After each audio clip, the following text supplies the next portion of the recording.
Hi, welcome to the Whiskey Tank. I'm Joe. We're going to keep exploring whether store picks are worth it over shelfers.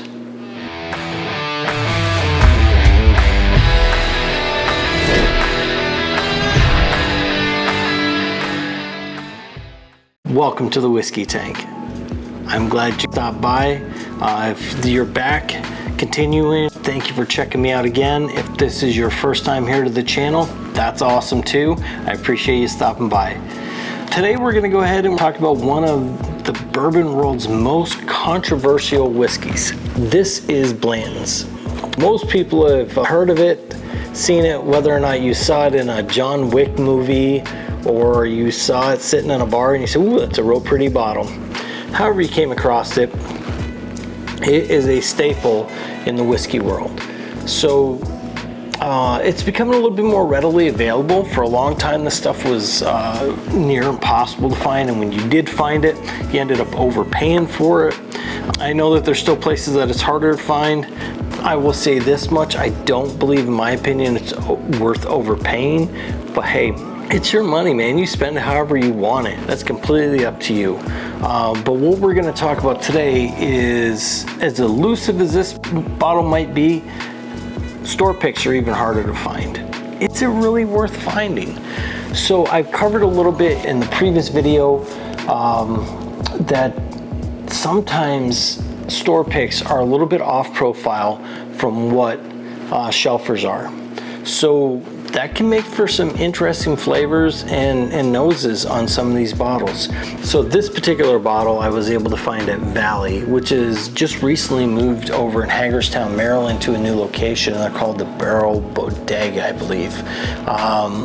I haven't been over there yet since they changed, but the pictures online look fantastic. They're starting to add a lot more things there. They've got a lot more space, and they're doing cigars as well, and they're gonna have like a little whiskey lounge or cigar bar or something like that going on over there. So if you're ever over in Hagerstown, Maryland, stop by and check them out. It's definitely worth the trip and the experience of going in and checking them out. So today we're going to try their store pick versus a shelfer. Like I like to do, I want to try the shelfer first and give this a pour. Let's get a good cork pop. Oh man, that was a good one. Came out a little bit easier than I thought. Luckily I didn't spill any. Let's give this a pour.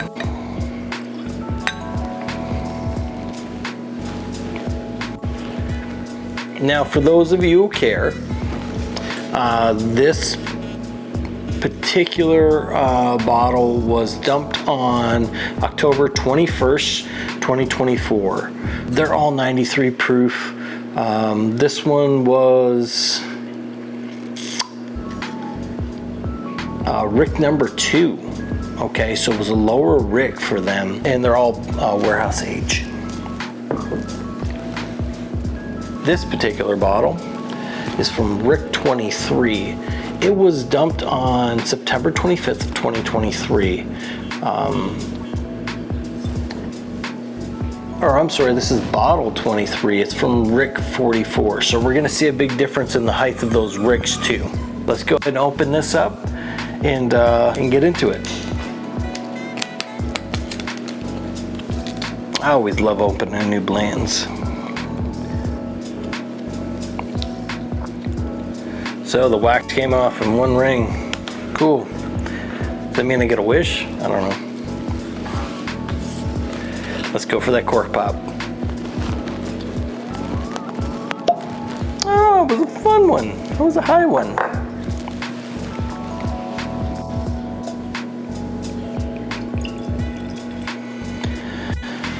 All right, as we let these breathe for just a quick minute, and again, I know a lot of these bottles I'm opening up, and especially this one today, is a fresh crack. If you get into that whole neck pour and all that, sorry about that. It's not gonna have too long to breathe, but if it makes any difference, the Blanton's bottle I have here has been open maybe for maybe about a month now. It hasn't hit too much air. I haven't gotten too many pours out of it.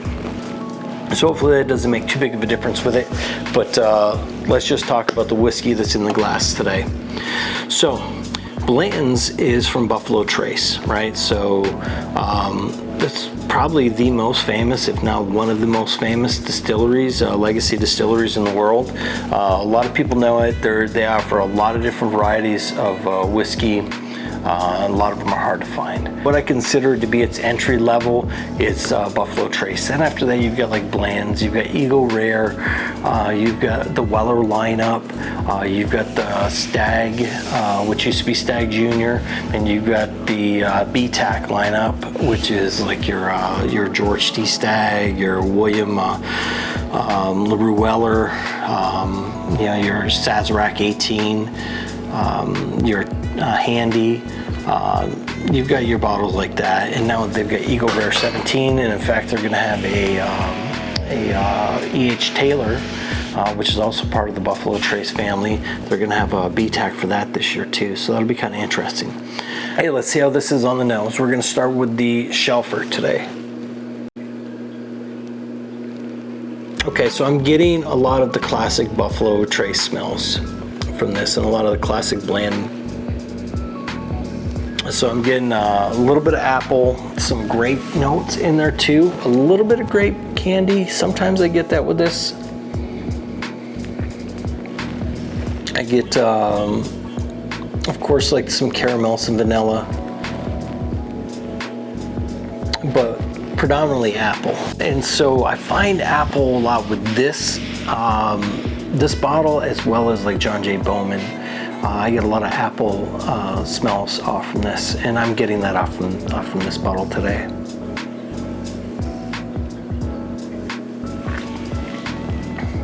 All right, so let's see how it is on the palate.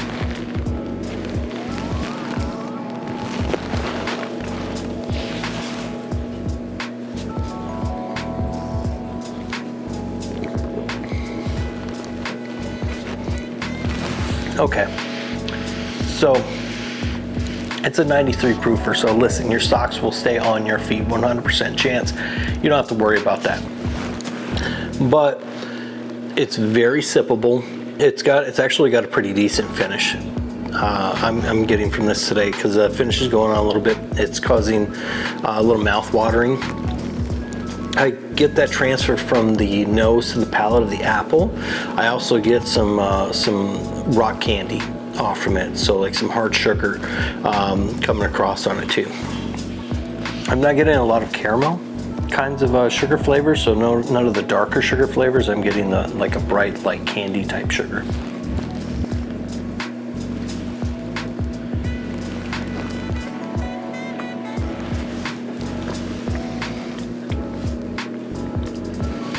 There's no ethanol bite from that whatsoever. I mean, you could sit there and sip that all day and night.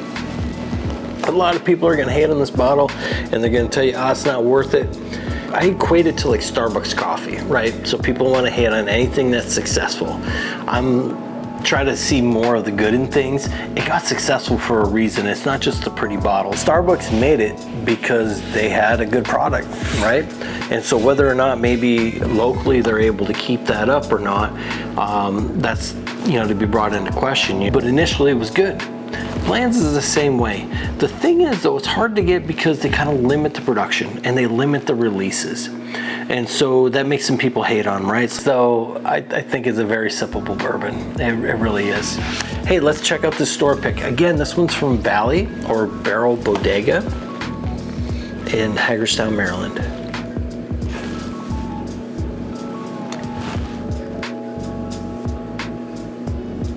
So to start with, this nose is actually lighter for me.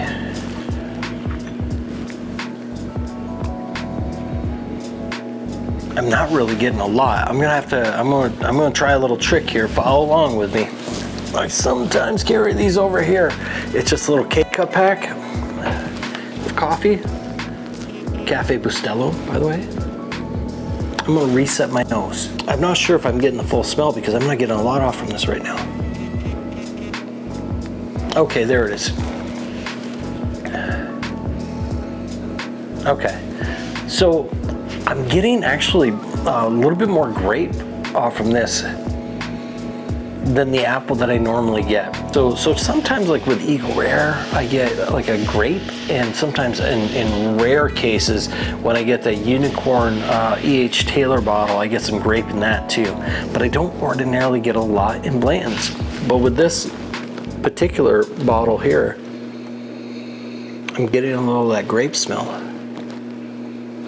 Let's see how it is on the palate.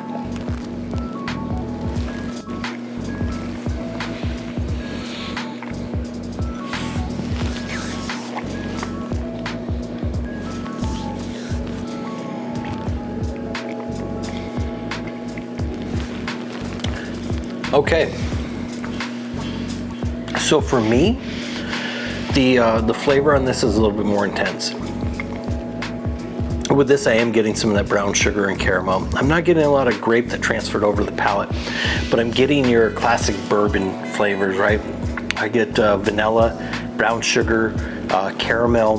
This tastes, I think the best way that I can put it is it tastes darker to me than what the shelf bottle tastes. Okay, so it feels like it's even the mouthfeel on it is a little bit silkier than what the shelfer was. So hey, good job with that pick, Valley. Nice work. I'm not sure, you know, how you went about being able to pick that, and I know a lot of times you just kind of get the bottle or the barrel that they send you with one of the bigger companies like Blanton's and Buffalo Trace, but you got a good bottle with that. I'm gonna go in for another sip here. Yeah, I get grape, confection sugar and grape on the nose.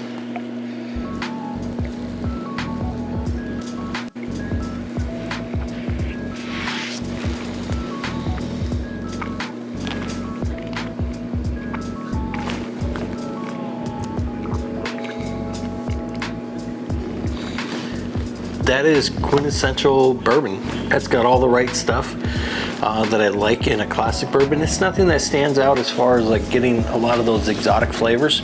And I wish it had a little bit more of that grape nose to follow it. But so far, I'm liking the palate and the finish on the store pick a little bit better. I'm gonna dig back into this shelfer and just see if after tasting this store pick, if I can find anything else in this glass. Sometimes it happens. So I'm still getting that apple on the nose. Let me reset my compass here real quick. I'm gonna Control-Alt-Delete my nose. Another good trick sometimes is smelling your own skin.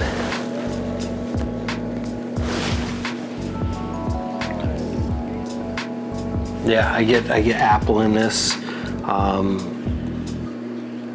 predominantly like a light apple, like a green apple almost. It's still there. Listen, this is a good pour. It really is.